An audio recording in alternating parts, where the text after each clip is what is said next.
हिंदुस्थानी राजकारण्यांची अवस्था. टॉलस्टॉय म्हाताऱ्याची कथा.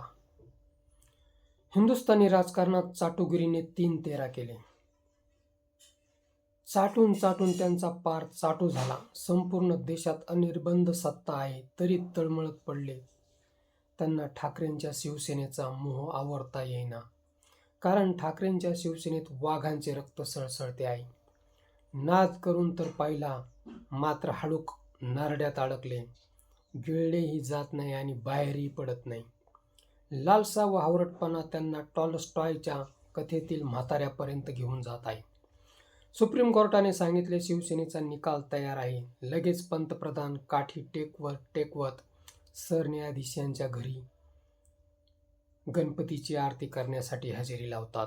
राजकीय चोर लुटारू न्यायाधीशांना खुलेआम भेटतात. काय चाललं आहे आपल्या देशात? श्रीराम मंदिरातील चोरी जगभर पसरली. दानशूरांची दानत सुद्धा वरबडून खाल्ली जात आहे. श्रीरामाच्या नावे रावण राज्य चालले जात आहे. मुंबई उच्च न्यायालयाने लावलेले तडाखे फारच बोलके आहेत. न्यायाधीशांनी तडीपारांची व्याख्याच करून टाकली. केंद्रातील कॅबिनेटमध्ये बसलेले तडीपार त्यामुळे ताळ्यावर यायला हवेत. न्यायाधीशांनी स्पष्ट शब्दात बजावले, तुम्ही देशाला गुलाम बनवू पाहत आहेत काय?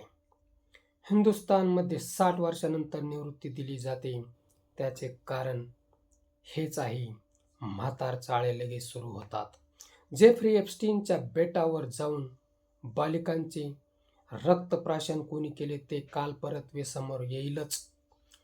आता शपथा आणाभाका भंपक ठरविल्या जातात. पोलिसांच्या मनात आले गुन्हेगार तडीपार तर रामबाणच होय. खासदार राऊत, आमदार अनिल देशमुख यांना असेच जेलमध्ये पाठवले. तडीपार असलेले मंत्रिमंडळात खुर्च्या उभवत आहेत. भस्मासुराला अमरत्व मिळाले होते तरीही तळमळत होता. त्याला लोकांचा भस्म करताना मजा वाटायची. हे राक्षसी प्रवृत्तीचे लोक सुद्धा आमदार खासदार फोडून उन्माद जगाला दाखवितात. ते कोसळलेलेच आहेत. फक्त सुप्रीम कोर्टाच्या तारीख पे तारीखच्या नाटकामुळे थोडी कलाकारी बाकी आहे.